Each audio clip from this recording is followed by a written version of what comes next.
Hi, welcome to my channel, Grit, Grind and Gratitude, where we talk to micro entrepreneurs about their journey of becoming a micro entrepreneur and walking that path.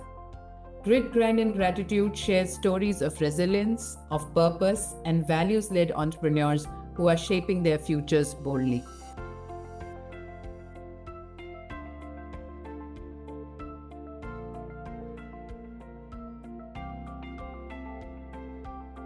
Hi, Camille. Welcome to Grit, Grind and Gratitude. I'm really thankful that you agreed to come on board for our listeners and share your story.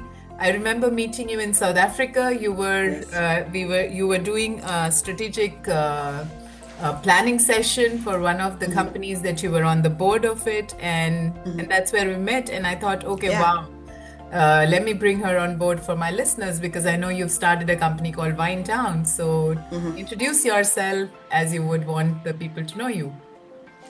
Hi, my name is Camille Acey. I run a consultancy called The Wind Down. I'm based in New York City, New York, in the United States of America. I've been running The Wind Down for a little over 2 years, and I support organizations in exploring endings as well as delivering good endings if it's time for the organization or project to come to a close. Cool. Tell me, what were you doing before you started Wind Down? Before I started the Wind Down, for about a decade, a little longer than a decade, I was working with software companies, mostly startups, but in one case, the startup was acquired by a larger cybersecurity company, an American cybersecurity company. And I built and grew customer support and success teams, trust and safety, that sort of thing. And then what prompted you to start Wind Down? How did it connect to your passion? And you could have chosen anything, you're quite well qualified, I know. But where did Wind Down start? Like in your heart, where did it start?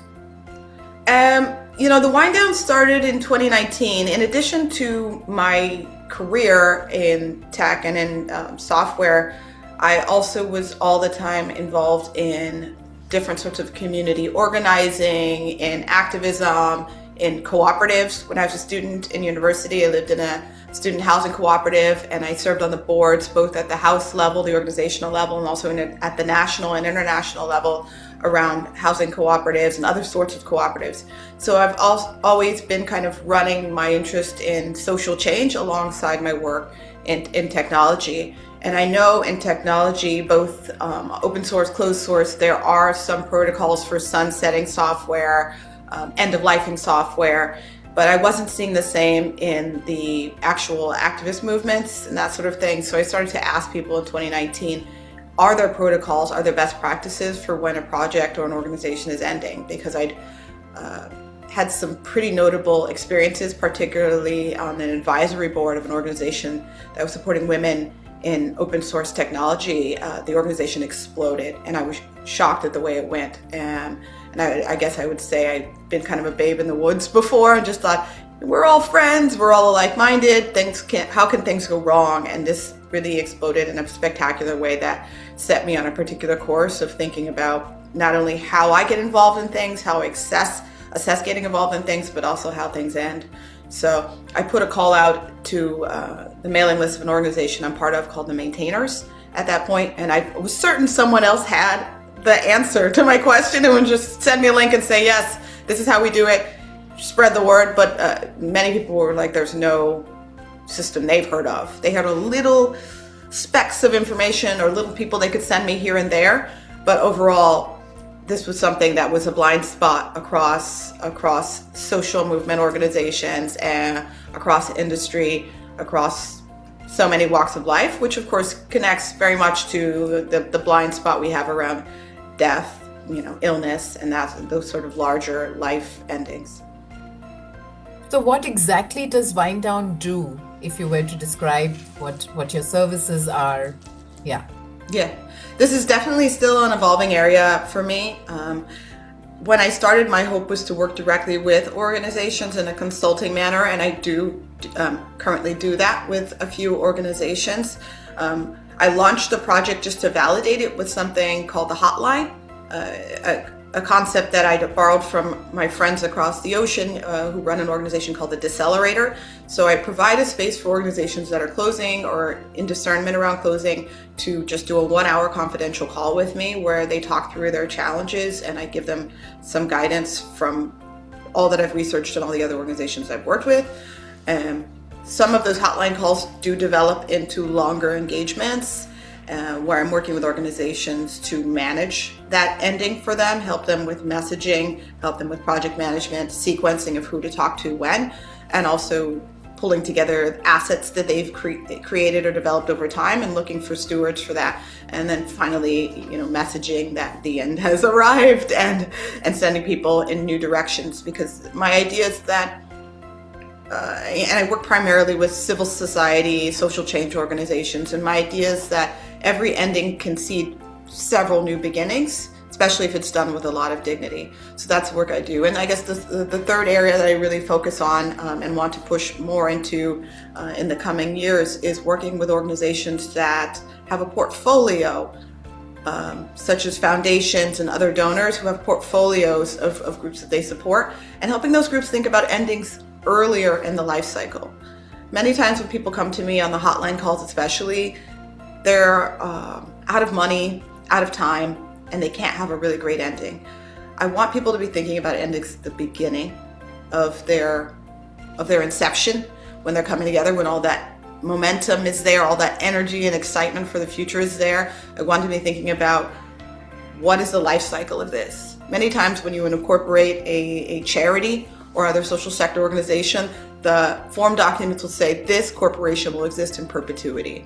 But our bodies don't exist in perpetuity. Nothing exists in perpetuity. So some things should exist for a very long time. They're tackling huge problems, poverty, gender inequality, those sort of things. In some of those cases, they do need to exist for a very long time. In other cases, 5-10 years may be enough to make a really meaningful impact, and then you close down with dignity. So I want people to be thinking about the forms that social change work can take. So that's something really important. And to that end, I facilitate a community of practice of other people who are doing this work, thinking about this kind of work. I also write a newsletter called Closing Remarks, where I look out and keep tracking every day the wide world of endings, from prisons to hospitals to universities to charities that are closing. And I try and share sad stories, happy stories, weird stories, interesting stories, so that I can keep that regular drumbeat of knowledge and information out in the world around the fact that things are closing every day. Yeah. I just heard the news that Melinda and Bill Gates Foundation is closing as well. Yes, they'll be sunsetting over 10 years, and they've announced it, very early, and that gives their grantees plenty of time to think about how they want to move forward. Yeah. It can be a very honorable thing to do these kind of spend downs. It's happening around the philanthropic space. Wow. And the other thing that comes to my mind is the Hawaiian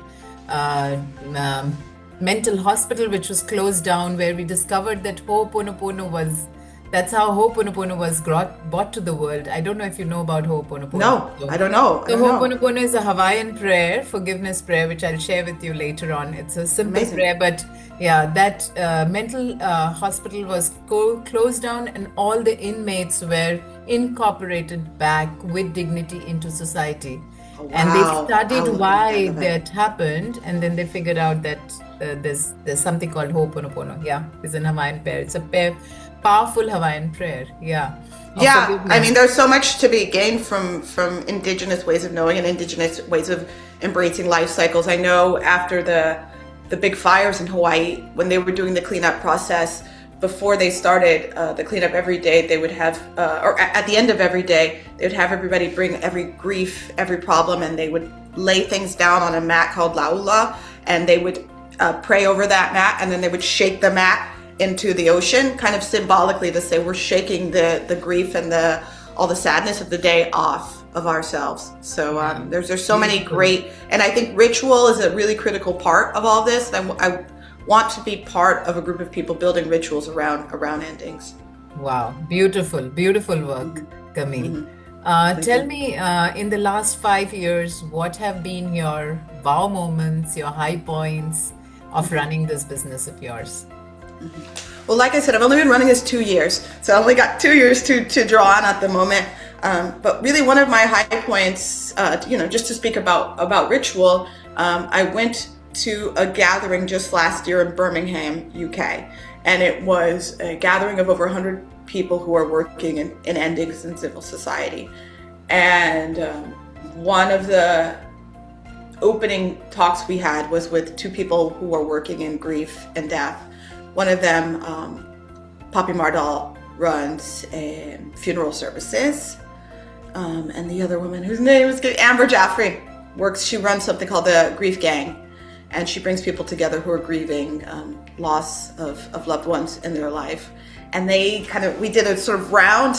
We were in an old library in Birmingham, and we all were sitting in a round, and the two of them were kind of just standing in the middle and kind of circling around each other and kind of just sharing their own insights. And we all landed at this theme of the importance of ritual, and they could really bring it from the perspective of end of life.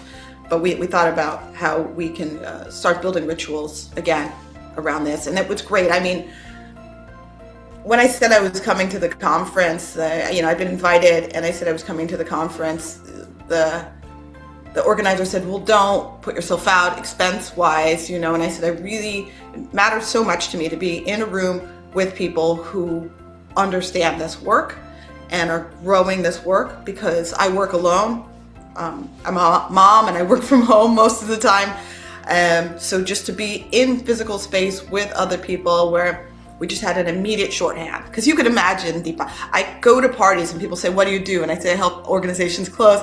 Nobody wants to talk to me. Nobody wants to grab a drink with me.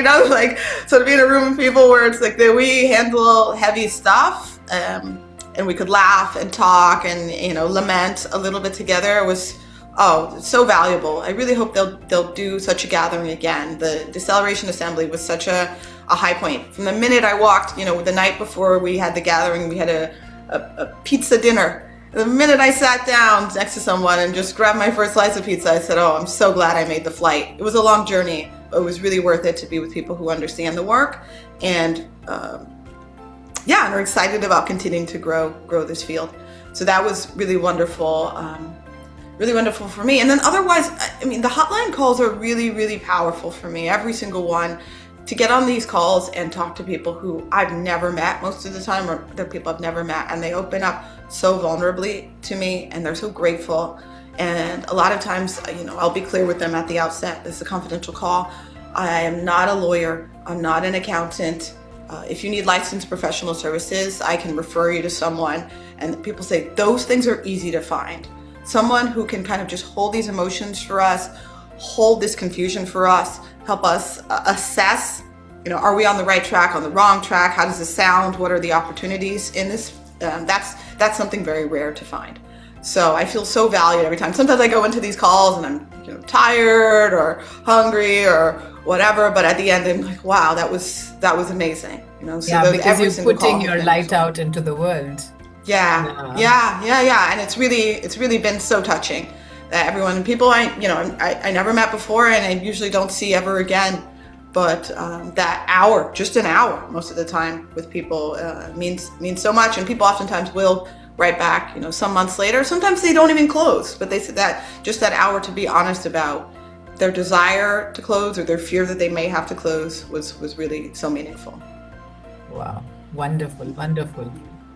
Tell me your challenges in the past 2 years of running this business.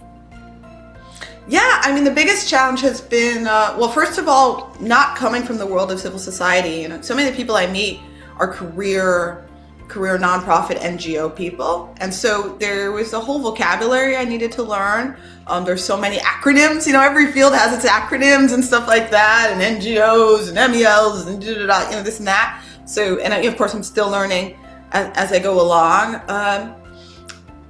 And then, the money part of it, I've been very transparent about this every chance I can get, very transparent about the fact that this work needs to be funded. Tech was marvelously well funded, especially when I worked for a publicly traded corporation. It was well funded. It's hard. I left that company by choice, and I walked away from a lot of money, and my colleagues who are still there, oh, look, I bought a new car, or look, I bought a house, look, I bought this, So walking away from that to come to kind of a precarious field has been really hard. But I've been very upfront about saying I don't think this precarity is something any of us should get used to. We're doing really valuable work, and we need to keep helping each other to build. So the last 2 years have been very lean. I've been fortunate in that I have savings to rely on. I don't have a lot of expenses. I'm pretty resourceful, so that's allowed me some flexibility to do this work. But that first 2 years of being quite lean, which I understand, starting a new business, it can be that way. That was a challenge. And then also the isolation. Sorry. Bootstrapped, actually. Yeah, the bootstrap. And then the isolation. I love working around people. I'm not an extrovert, but I like the hum of people around me. And I feel like I never got it, even working private sector, working a full-time job. Since COVID, I've not been able to get back to that. I left my corporate tech job to work at a startup because I want to be around people again. The corporation did not have an office in New York. I just worked from home. And I went and worked at a startup, and they had an office. Nobody came. We were in this big office. Some days I'd come and it was just like, I looked around, it was like a ghost town.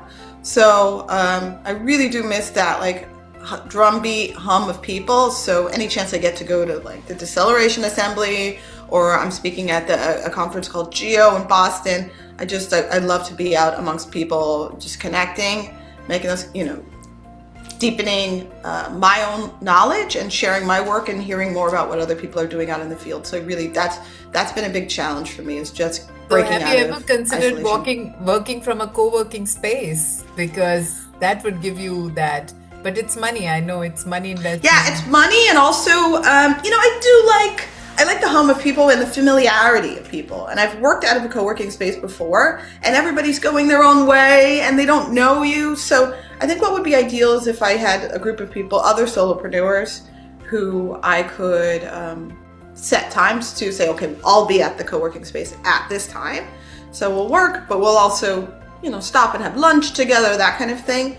I mean, I had a bit of that when I was part of a solopreneur community called IMA, and people were all over. They were mostly in the UK, Europe, US, and we would set times. We'd have one called Procrastinator's Power Hour, where we would just meet, and if there was anything you need to do, call the bank or do a spreadsheet or something you've been avoiding, we'd just set an hour. At the beginning, we'd meet each other. Okay, what are you working on? What am I working on? Okay, and then you turn off your camera, everything, and then you work, and at the end of the hour, how did it go? How did it go? Did you get anything done? Yeah, it's just the accountability sessions were really, really valuable, because I said, okay, I know for this hour, I'm going to tackle some things that I've been avoiding, or tackle some things I need quiet time with. And just that virtual presence was really powerful in terms of keeping you on task. So I really do. Powerful idea. I'm going to maybe borrow that idea when my hub. Yeah, as well. I encourage you to. People really do need that.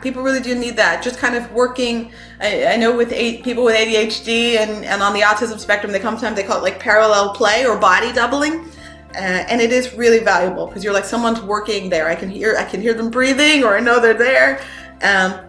Anything around accountability, I think is really great. Just someone else who's saying, oh, you said you were going to do this. Did you do it? Do you need any help getting it done? That kind of stuff. Yeah. Really, really means a lot to me. Yeah. Wow. Lovely, lovely idea. Mm-hmm. Tell me, what will be your words of wisdom for people who are starting out on their journey of their passion project? Oh, yeah. I mean, I think finding the others, that was so powerful for me at the beginning, because I was very on the fence when I started this practice. I was still looking for other jobs. I mean, even till the end of last year, I still was looking for another steady job. I didn't step out fully, and I find that with a lot of solopreneurs. They'll have a full-time job and then another small project on the side. So it was really just the gift of being let go of that other job and never getting any other kind of full-time job that kept me really fully stuck in with it, but also being part of a community of other people that were doing the same also really helped me. And little things like making a business plan or how to market, another pair of eyes on your website, just all of that is built into a community. I mean, I've joined another sort of looser community recently, and I just threw myself on the mercy of the group and said I was really struggling. And a group of people came together and said, okay, we're just going to make a day and pick an hour and just talk to Camille and brainstorm with Camille. And they did that the other day. It was amazing. Wow. They were just like, what's hard right now? What's hard? And then they're just thinking, and no easy solutions came, but I got a lot of feedback, and people are like, we're going to keep thinking about you. And I just actually am in the process of negotiating a project from one of those people. One of those people just said, oh, you should talk to someone, you should go talk to this person. And the person I ended up talking to was like, I'm looking for exactly you. Oh, wow. Really, really, really, really amazing. But that really comes through networking. And I've been wowed almost to the point of tears, actually to the point of tears in some cases, of just being brave enough to reach out to people and say, here's what I'm working on. Do you have 30 minutes to talk to me about it? Do you have an hour to talk to me about it? Are you willing? And I rarely get no's. People are so, especially, I don't know if it's civil society particularly or what, but I rarely get no's. People are just, absolutely, I'll talk to you. Absolutely, I'll speak. I have these community gatherings where people come to talk about endings in their work. I've had people I was working with, and they had to go to a work retreat. And they were like, oh, this week is a work retreat. And I said, oh, okay, well then don't worry about it. They said, no, we're going to move things around so we can do this. We want to speak to your community. So, I guess that's the other side of it, is not realizing you're bringing something valuable. And I think the more people respond to the affirmative, it will build you up. But I think that courage of your convictions around what you're doing and that you're bringing something valuable to the world when you make these asks, you're doing them a favor. I've had people that I've asked to come speak, and I cannot pay anyone to speak, but people are so excited to have, let's say, an open space to speak outside of the box. I had this one person come and say, I want to share this kind of sentiment with my colleagues, but they wouldn't receive it well. So I just want to share it with you because I have to get it out, and then maybe I can develop my ideas more so that I can share it with my colleagues. So it's been nice to create this brave space for people and not just think I'm asking, but see it as an exchange and see that you're giving someone either a space or an opportunity or a new connection in speaking and working with you. So let me distill, there were a couple of powerful learnings. Let me distill it for our listeners. One is networking. Second is asking for help. Be brave enough to ask for help. And be surprised. Allow yourself to be surprised by the kindness that exists in the world out there. Yeah. Yes. So, I love that distillation. Thank you. Anything else that comes to your mind? Have savings before you start. Save up and be patient. Yeah. Cool. Very, very powerful learnings. Thank you, Camille, for agreeing to be on our podcast, Grit, Grind, and Gratitude. And yes, we did talk about grit and grind and lots of gratitude for what people bring on your table when you network or when you reach out to people. Thank you. This was great. If you liked this interview, please don't forget to subscribe by pressing the bell icon and follow us on our social media handles as we talk to more and more micro entrepreneurs who are living their dreams boldly.